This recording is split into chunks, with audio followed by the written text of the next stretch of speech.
So, all of you Lafitte lovers. Inside joke. So. One person will get that. Yeah. All of you, no, I think a lot of people will, actually. But anyway, so today, Duhart Milon. Milon? Duhart Milon. I mean, I've been doing this forever, but... In America, Duhart Milon. Yeah. Anyway, it was released today. And I have to say something, man.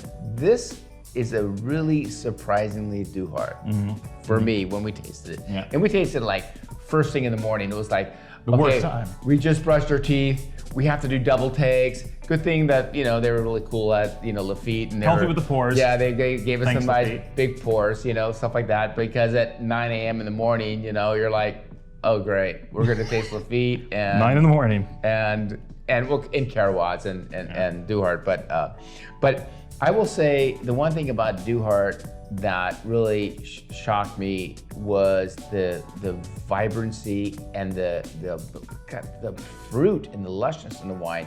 Where normally at this stage of the game, Duhart tends to be a little bit restrained, but not at our tasting, even with toothpaste, okay? Yeah. So it was quite a Duhart, and actually, the scores are good on Duhart, but I don't think they really reflect how great the wine really is.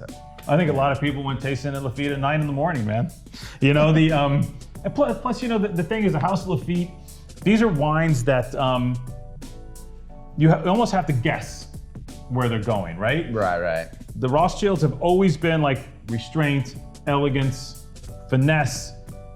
It's what makes Lafitte. You buy Lafitte because it's like, it's that super cool, chill first growth. Yeah. And they're transferring that to Duhart, but I think in this vintage, Tris, to your point, the Cabernet is so good, the Merlot is so good too. Yeah. But the Cabernet is so good that this wine actually has more fruit.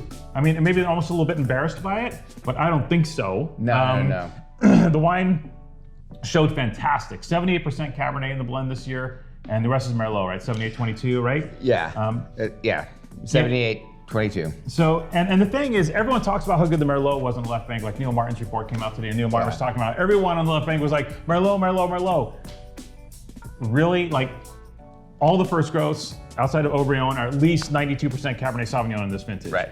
If the Cabernet is banging on the left bank, these cats use it. For sure. They can tell you all day long how great the Merlot is, but fact of the matter is, Cabernet's king, right? And we see it no more. We see it in a lot of places, but in Duhart, we really see it this year. And especially when you look at the blend between Duhart and Moulin de Duhart, where they said, Merlot, reversed Milan.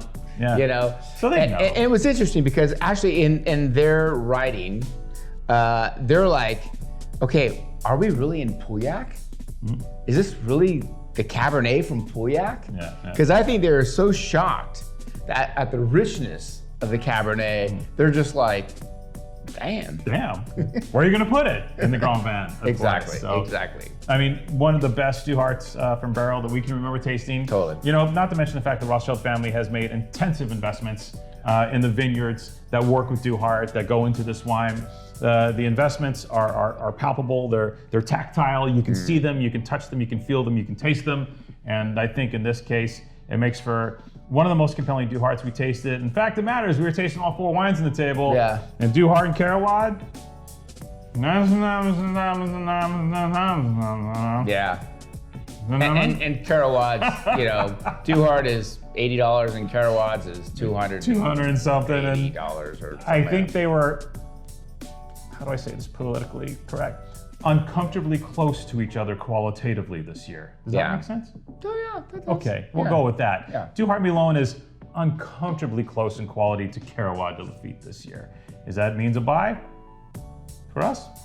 Yeah. I think so. It's a buy. I mean, if you consider what Lafitte is going to sell for, which we don't know yet, and what Karawad's is selling for, which we do know, and where Duhart is, when the properties are all like together, mixed together. So you guys don't know this, but all the Lafitte properties are like mushed together on a vineyard map. They're all so yeah, it's a buy. If you like that Lafitte thing. Yeah.